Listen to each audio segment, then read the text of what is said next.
어떤 때보다도 더욱더 풍성하고 기쁨이 넘치는 추석 명절이 되시기를 바라고, 또한 고향을 오고 가시는 길, 또 고향을 찾아오신 모든 분들에게 하나님의 은혜와 사랑이 함께 하시기를 주님 예수 그리스도의 이름으로 간절히 축원을 드립니다. 오늘은 함께 봉독하신 이 신명기 26장 10절부터 19절의 말씀을 중심으로 그리스도인의 추석 명절이란 제목으로 말씀을 전하려고 하는데, 아무쪼록 이 말씀 가운데 함께 은혜를 나누면서 하나님의 말씀인 성경이 들려주시는 명절 신앙의 참된 의미를 새겨보는 귀한 아침 되시기를 간절히 바랍니다. 사랑하는 여러분, 추석 명절을 맞이하면서 우리 기독교인들은 이 추석 명절을 어떻게 보내는 것이 아름다운 신앙으로 맞이하는 명절이 될 수 있는 것일까요? 첫 번째는 하나님을 향한 진실한 감사의 고백이 있는, 그래서 그 하나님의 이름을 경배하며 찬양하며 영광을 올려드리는 그런 추석 명절이 되시기를 바랍니다. 자, 오늘 본문의 말씀 가운데 10절과 11절 말씀을 우리 한번 좀 같이 읽어보기를 원합니다. 10절과 11절 말씀. 여호와여, 이제 내가 주께서 내게 주신 토지 소산의 만물을 가져왔나이다 하고, 너는 그것을 내 하나님 여호와 앞에 두고 내 하나님 여호와 앞에 경배할 것이며, 내 하나님 여호와께서 너와 네 집에 주신 모든 복으로 말미암아 너는 레위인과 너희 가운데에 거류하는 객과 함께 즐거워할지니라. 아멘. 사랑하는 여러분, 유대인들이 오랜 옛날부터 지켜오는 전통적인 그들의 명절이 있다고 한다면 그것은 유월절과 초실절과 초막절일 것입니다. 유월절이라 하면 우리나라로 치면 8월 15일 광복절과 같은 날이요, 초실절은 첫 번째에 열매를 얻고 하나님 앞에 감사의 예배를 드렸던 맥주감사절을 상징하는 것이고, 초막절은 광야의 모든 삶을 끝이고 나서 가나안 땅에 들어가 첫 열매를 거두고 첫 농사의 수확을 거둔 후에 하나님 앞에 드려진 감사의 예배, 그 추수감사절이었으니까 이 세 가지의 절기에 대해서 유대인들은 각별한 마음으로 하나님 앞에 예배를 드리고 이 절기를 지켜왔습니다. 마찬가지로 우리나라에서도 아주 오랜 옛날부터 지켜오는 민족의 대명절을 꼽으라고 한다면 아마도 설날과 또 추석과 그리고 단오가 아닐까 싶습니다. 그런데 유대 민족의 이 전통적인 명절과 우리나라의 전통적인 명절 가운데 가장 시기적으로 또 성격이 비슷한 명절이 있다면 그것은 바로 추석과 초막절인 것입니다. 시기적으로 보면 두 명절은 다 같이 햇 곡식을 추수한 뒤에 맞이하게 되는 절기이고, 다음으로는 그 목적이 한 해에 농사 지은 것을 거두고 풍년을 감사하면서 온 가족과 친척들이 한자리에 모여 하나님께 또 조상들께 감사를 드린다고 하는 특징을 가지고 있습니다. 오늘 말씀을 보면은 하나님께서는 우리나라의 추석과 같은 초막절이 되었을 때에 추수한 첫 열매를 가지고 여호와의 전에 찾아와 하나님께 감사로 경배하며 영광을 올려드릴 것을 말씀해 주시고 있습니다. 그리고 그렇게 감사의 제사를 드려야 할 이유에 대해서 말씀하시기를, 지나온 세월 동안 여기까지 지켜주시고 보살펴 주신 하나님의 은혜를 잊지 말아라. 할렐루야.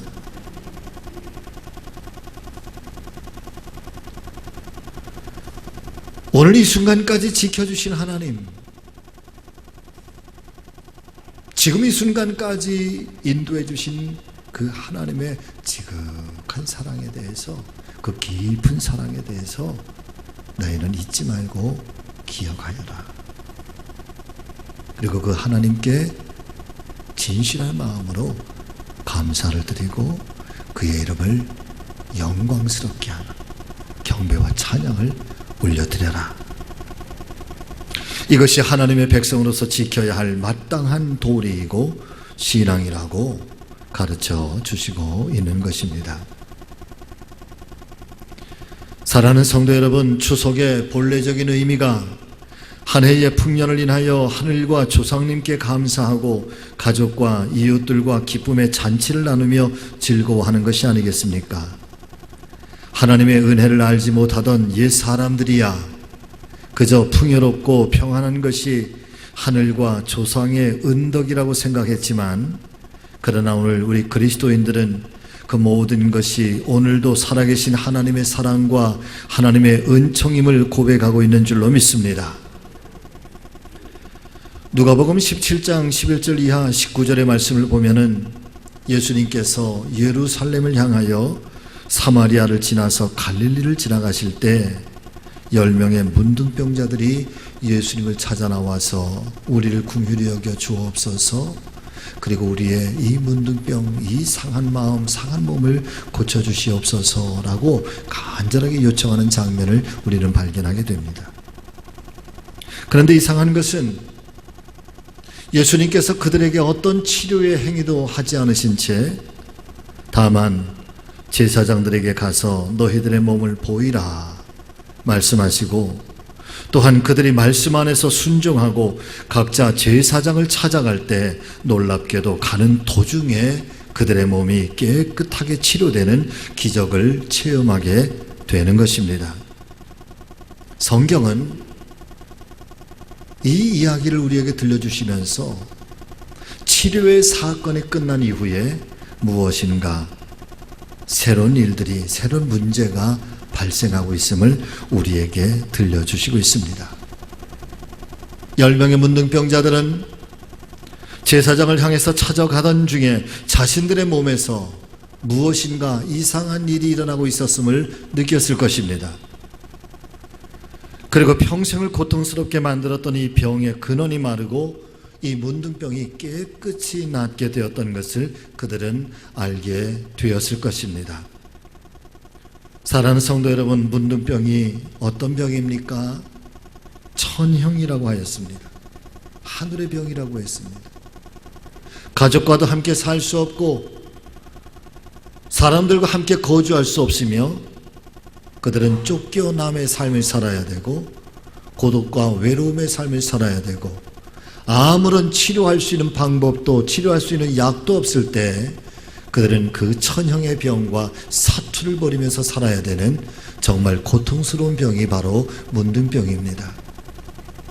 그렇게 평생을 살다가 어쩌면 그렇게 놀랍게도 기적적인 치료함을 받았을 순간에 문둥병의 근원이 마르고 깨끗이 나았다는 사실을 그들이 알았을 때에 이보다 더 행복하고 이보다 더 기쁨으로 충만한 순간이 어디 있었을까요? 그래서 그 기쁨의 소식을, 그 축복의 소식을 자신의 가족들과 친구들에게 가장 먼저 찾아가서 알리고 그 기쁨을 함께 나누고 싶었을 것이라 사료가 됩니다. 그런데 그들이 한 가지 잊어버리고 있는 것이 있는데, 그것은 자신들의 몸을 깨끗하게 치료해 주신 정작 그 예수님은 까마득하게 잊어버리고 있다는 거죠. 어쩌면 하나님의 말씀인 성경은 이 10명의 문둥병자의 치료되는 사건을 통해서 치료하시는 하나님, 그 믿음의 순종함을 이루었을 때 역사하시는 하나님의 기적적인 은혜도 우리에게 증거해 주시고 계시지만은, 그런데 이 말씀을 통해서 우리에게 들려주시고 있는 또 다른 메시지가 하나 있다고 한다면, 사랑하는 여러분, 그것은 무엇인가 우리는 잊어버리고 산다는 것입니다. 내 삶의 주인이신 예수님을 잊어버리고요, 내 인생 전체가 기적적인 삶을 살아가고 있는데 그 기적의 사건을 일으켜주고 그 기적의 삶을 이끌어주시고 계시는 정작 우리의 하나님은 우리가 잊어버리고 놓쳐버리고 사는 것은 아닐까. 그래서 예수님께서는 이런 말씀을 전해주시고 있습니다. 사마리아 한 사람만 가던 길을 돌아서서 예수님께 찾아와 영광을 돌리며 눈물로 감사를 드리는 그 사람을 향해서 10사람이 다 깨끗함을 받지 않았느냐? 그런데 나머지 9은 어디 있느냐? 그것을 끝나지 아니하고 예수님을 기억하고 예수님의 사랑을 기억하면서 다시 찾아와 감사의 예배를 드리고 감사를 고백하고 있는 그 사마리아 사람을 향해서 내 믿음이 너를 구원하였느니라. 할렐루야. 여러분 같이 하실까요? 내 믿음이 너를 구원하였느니라. 아멘. 예수님의 말씀은 장구한 말씀이 아니지요.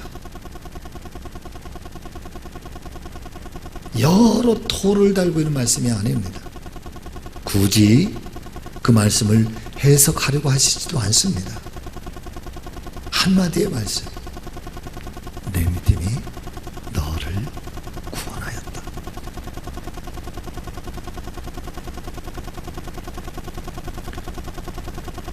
도대체 이 사람이 육신의 질병의 치료함을 넘어서 영혼까지 구원받은 이 축복에 예수님이 인정하시는 내 믿음이란 도대체 뭐냐? 돌아와 감사할 수 있는가? 나를 치료하신 그 주님께 찾아와서 그분 앞에 무릎을 꿇고 눈물로 감사할 수 있는가? 주님을 잊어버리지 않는가? 여러분, 그것이 오늘 육신의 치료의 축복을 넘어서 그 영혼의 구원을 얻게 하는 그 사람의 믿음, 오늘 우리의 믿음이 되기를 주의 이름으로 축원합니다. 축복합니다. 사랑하는 여러분, 우리의 모습 속에서도 혹여나 다른 9명의 사람들처럼 하나님의 사랑을 받는 것에는 익숙하지만 받은 사랑에 대한 감사를 고백하고 또한 받은 사랑에 대한 찬양과 영광과 경배를 올려드리는 이 일에는 인색하지는 않으십니까? 감사하는 마음을 잃어버린 것처럼 불행한 일은 없는 것 같습니다. 자식이 부모님께 감사하지 못하는 것, 얼마나 불행할까? 아내가 남편에게, 혹은 남편이 아내에게, 그리고 제자가 스승에게, 그리고 성도와 성도가, 목회자가 사랑하는 성도들에게, 그리고 성도들이 사랑하는 목회자에게 감사할 수 없다는 것, 감사하지 못한다는 것, 여러분 얼마나 불행하고 얼마나 척박한 그런 인생일까?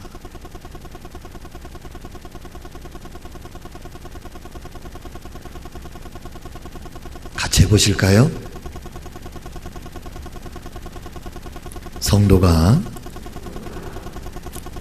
좋은 목회자를 만나는 것은 최고의 축복이고, 목회자가 좋은 성도를 만나는 것은 최고의 행복입니다. 아멘.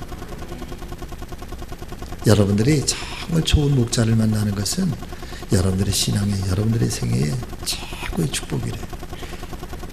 목회자가 좋은 성도님들을 만나는 것은 여러분 그 인생 전체의 목회 인생의 최고의 행복이래요. 저는 행복한데 제 아내도 행복하다고 그래요.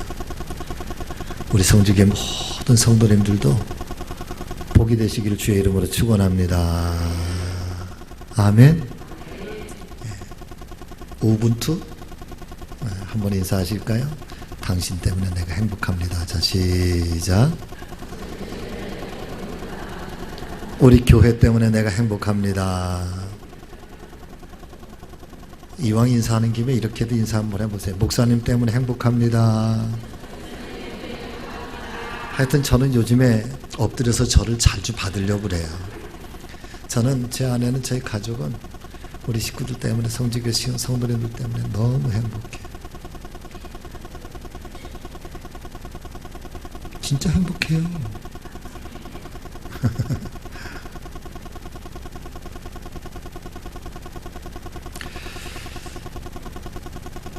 어떤 성도님 한 분이 목사님께 찾아와서 정말 진지한 표정을 지으면서 이런 질문을 하십니다. 목사님, 이 사단과 마귀와 우리와의 거리가 얼마나 될까요? 또 이 마귀들이 우리에게 찾아와서 우리를 미혹하는데 그 시간이 얼마나 걸릴까요? 조금은 당혹스러운 질문이었지만 진지한 모습을 보면서 목사님께서 아주 현명하게 답변을 주셨다고 합니다. 성도님, 깜깜한 방에서 불을 켜보십시오. 불을 켜는 순간 순식간에 방 안에 밝아지면서 어둠이 사라지지 않습니까? 그런데 방 안이 밝아졌다고 해서 어둠이 완전히 사라진 것은 아닙니다. 다시 불을 끄면 순식간에 어둠이 찾아오게 되는 것이지요. 그런 것처럼 이 마귀가 우리에게 다가오는 것도 순식간입니다. 마귀는 결코 구만리 장천에 떨어져 있는 것이 아닙니다.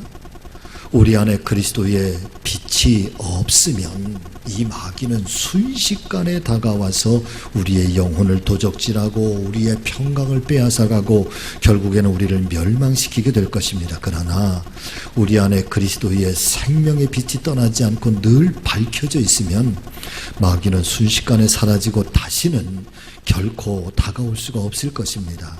그런데 그리스도의 생명의 빛이 무엇인지 알고 계십니까?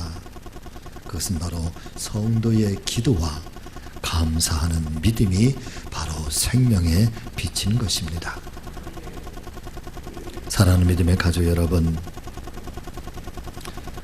지나온 9개월의 시간들이 감사하지 않으십니까? 우리 모두가 힘들고 어려운 시간들을 보내시기도 하였지만 그런 와중에서도 우리가 또다시 내일에 대한 꿈을 꿀 수 있고 내일에 대한 소망과 기대감을 가질 수 있고 또한 가정적으로도 또 생업과 모든 기업으로도 수많은 역경과 시련들이 있으셨겠지만 그럼에도 불구하고 믿음 안에서 다시 한번 일어설 수 있는 소망과 또 용기와 그리고 그 하나님을 붙잡고 오늘도 일어설 수 있는, 나아갈 수 있는 이런 믿음, 이런 마음, 이런 삶, 그리고 추석 명절을 맞이하면서 가족들이 함께 모여서 또 웃을 수 있는 것, 여러분 감사해야지. 감사하지요. 할렐루야. 이스라엘 백성들이 가나안 땅에 들어가 첫 해 농사를 짓고 광야 45년의 엄청난 시련의 세월 지나면서 이 땅을 주신 하나님께, 그리고 이렇게 열매를 맺게 해주신 하나님께 그 하나님의 은혜를 잊지 않고 기억하면서 감사를 드렸다는 것처럼 이번 추석 명절은 온 가족이 함께 모여서 그 하나님의 은혜, 인도하신 주님의 은혜를 잊지 않고 감사할 수 있는 아주 특별한 그런 명절이 되시기를 주님의 이름으로 축원합니다. 축복합니다. 두 번째는 여러분 같이 아시죠? 추석 명절은 모든 사람들과 함께 즐거운 마음으로 잔치를 열어야 합니다. 아멘. 11절 말씀을 보니까 너의 하나님 여호와께서 너와 내 집에 주신 모든 복으로 말미암아 너는 레위인과 너희 가운데 거류하는 객과 함께 즐거워할지니라 말씀해 주시고 있습니다. 오늘 말씀을 살펴보면 하나님께서 우리에게 말씀해 주시기를 감사와 찬양에서 한 걸음 더 나아가 땅을 가진 자와 땅을 갖지 못한 자가 더불어 살고 더불어 함께 즐거워하는 삶까지 발전되고 있음을 우리가 주목해야 할 줄로 믿습니다. 내 하나님 여호와께서 너와 네 집에 주신 모든 복을 인하여 너는 레위인과 너희 가운데에 거류하는 객과 함께 즐거워하라. 말씀하셨습니다. 여기서 말씀하시고 있는 복이라고 하는 것은 히브리의 원어로 보면 하토브라고 하는 말인데요, 직역을 하면 모든 좋은 것들이다 라고 하는 뜻을 담고 있습니다. 다시 말씀을 드리면, 너는 하나님께서 너에게 베풀어 주신 모든 좋은 것들을 가난한 사람들, 연약한 사람들, 너희와 함께 거류하는 나그네와 객들과 함께 이 모든 좋은 것들을 나누면서 함께 공유하고 함께 즐거워하라 라고 하는 말씀인 것이지요. 특별히 함께 즐거워해야 할 사람들을 가리켜서 레위인과 너희 중에 거류하는 객이라고 말씀해 주시고 있습니다. 사랑하는 여러분, 레위인들과 함께 거류하는 객이란 어떤 사람들을 의미하는 것일까요? 한마디로 말씀을 드리면 이스라엘의 공동체 안에 속해 있으면서도 땅을 가지고 있는 사람들과 땅을 갖지 못한 사람들이 있는데, 이 사람들은 땅을 갖지 못한 사람들이라는 거예요.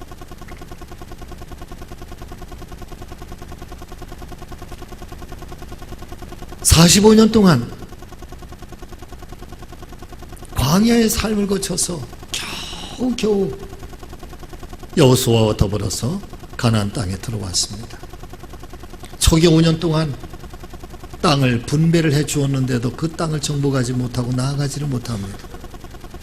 갈렙이라고 하는 사람이 이제 여호수아 앞에 나가서 요청을 하지요. 내 나이 85세가 되었지만 내가 40년 전이나 지금이나 그때나 지금이나 힘이 있어서 내가 아직도 이 땅을 정복할 힘이 있으니 나로 하여금 이 산지를 내게 주시옵소서. 내가 나아가겠나이다. 그것이 하나의 결정적인 계기가 돼서 사랑하는 여러분, 가나안 땅에 들어간 이 백성들이 이제 땅을 분배받기 시작하고 그 땅을 가서 차지하기 시작합니다. 그런데 그때에 레위 지파에게는 땅을 주지를 않았죠.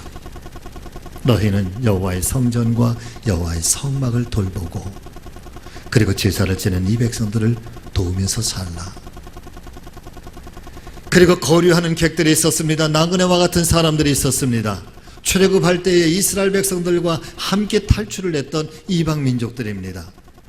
그들이 오랜 세월을 거쳐서 가나안 땅까지 왔는데, 그 가나안 땅에 와서 이스라엘 백성들의 그 집에서 종의 삶을 살고 나그네의 삶을 살고 객의 삶을 사는 것입니다. 그들에게는 땅이 없었지요.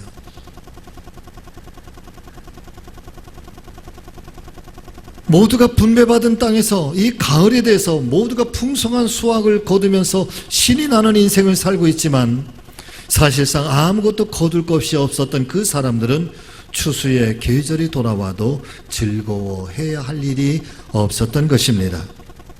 그래서 하나님께서는 그 사실을 아시고 이 절기에는 너희만 즐거워하지 말고 이런 사람들도 함께 즐거워할 수 있도록 이 모든 좋은 것들을 함께 나눔으로 함께 기뻐하는 절기가 되기를 바라셨던 것입니다.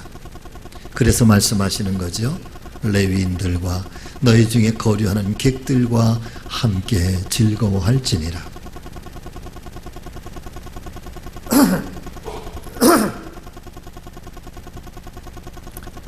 (26장 12절) 말씀을 보니까 또 성경은 조금 다르게 표현을 하고 있는데, 레위인과 고아와 과부들에게도 함께 나누어 줌으로써 그들이 먹고 배부르게 함으로, 여러분 같이 하십니다. 그들을 위로하고. 아멘. 어쩌면 기독교 신앙의 정수가 도대체 뭘까? 나는 이게 성경의 정신이고, 이것이 기독교 신앙의 정신이고, 이것이 그리스도인의 삶의 여러분 정신인 것을 믿으실 수 있기를 바랍니다.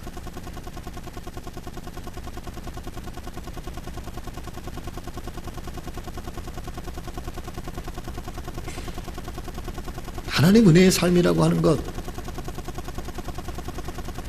정말 우리가 그리스도인으로서 예수 그리스도의 삶을 산다고 하는 것 중에 하나는 여러분 바로 여기에 잠겨 성경에 우리에게 던져주고 있는 이 메시지, 이 복음의 메시지, 레위인과 고아와 과부들을 함께 나눠주고 그들이 먹고 배부르게 함으로 그들을 위로하라. 그들에게도 하나님의 은혜와 사랑을 함께 나누라. 거류하는 나그네와 객과 함께 더불어서 즐거워하고 더불어서 함께 기뻐하고 그리고 함께 이 잔치의 인생을 살라.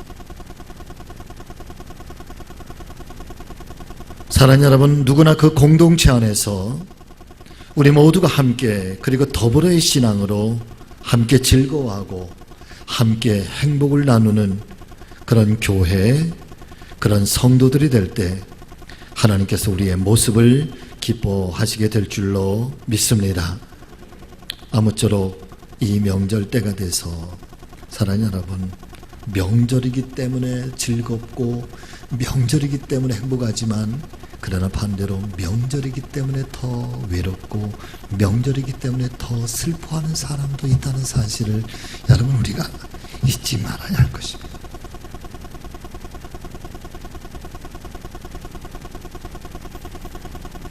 어떤 부인이 7살 난 어린 아들을 데리고 이웃집에 놀러 갔는데요. 이웃집 아주머니께서 이 어린 아들을 보면서 얼마나 예쁜지 잘생겼는지 머리를 쓰다듬으면서 참 잘생겼구나 그러면서 사과를 하나 이렇게 줬어요. 그랬는데 이 아들이 사과를 덥석 받으면서 고맙다는 말도 안 하고 막 먹으려고 하는 거야. 그러니까 어머니가 무안하잖아. 살짝 치면서 아들, 누가 선물을 주거나 누가 이런 사과를 주면 뭐라고 대답을 하고 받아야 되는 거지? 그랬더니 아들이 가만히 있더니 껍질도 까주세요 그러더라고. 사랑하는 여러분, 자신을 위해서 베풀어준 친절에 대해서 무관심하고 침묵한 채 더 많은 친절을 베풀어 주기를 기다리는 것, 어찌 이 어린아이만 그러겠습니까? 내 것을 함께 나누고 또 함께 나누는 것에 대한 감사와 기쁨, 특별히 명절이기 때문에 더 행복하지만 명절이기 때문에 더 외로운 분들도 우리 가운데도 계실 것이고 우리가 살아가는 내 삶의 자리에 주변에도 있을 터인데 이 명절에 사랑하는 여러분, 작은 것이라도 손편 하나라도 과일 한두 개라도 함께 나눌 수 있는 그런 따스함이 있는 명절이 되기를 우리 예수님의 이름으로 부탁합니다. 그러면 세상이 조금 더 아름다워지지 않을까? 조금 더 하나님의 나라가 우리가 성경의 정신대로 사는 이 삶이 우리 삶에 펼쳐진다면 조금 더 하나님의 나라가 가까워지지 않을까요? 자, 추석 명절이 다가오셨네요. 가족들이 함께 모이실 테고 또 고향 찾아서 가시는 분도 계실 것이고 또 오시는 분들도 계실 건데 아무쪼록 온 가족이 모여서 지난 한 9개월 동안에 감사한 일들을 여러분 하나하나 좀 찾아보시고 서로에게 고맙다, 부모님께 어머니 고맙습니다, 아버지 감사합니다, 자녀들에게는 건강하게 잘 자라줘서 고맙고 힘들고 어려운 일들 잘 극복하고 잘 이겨내줘서 고맙다 격려하고 또 머리에 손 얹어 축복 기도해주고 안아주고 혹여나 지친 아들, 딸 있으면 또 품어주면서 힘들었지? 그래도 주님이 계시잖아. 내가 널 위해서 기도할게. 음식 함께 나누고 함께 웃고 또 행복해하고 그리고 혹여나 정 가난하고 어려운 분들이 있으면 여러분 이때 우리 마음을 조금이라도 함께 나눌 수 있는 그래서 세상을 아름답게 변화시켜가는 올 한 해 그런 명절 되시기를 주님의 이름으로 축원합니다. 축복합니다. 행복한 명절 되시기를 예수님의 이름으로 축원합니다. 기도하겠습니다. 살아계신 아버지 하나님 고맙습니다. 어느덧 추석 명절이 되어서 우리가 오늘 주시는 하나님의 말씀을 기억하며 돌아보니 지난 9개월 동안 우리에게 힘들고 어려운 일들도 있었지만 그 모든 것들 중에 하나님의 손길, 하나님의 계획, 하나님의 섭리, 하나님의 인도하심, 그것도 끊임없이 우리 가운데 있었음을 우리가 기억하면서 그 아버지 하나님께 감사와 찬양과 영광을 올려드리옵나이다.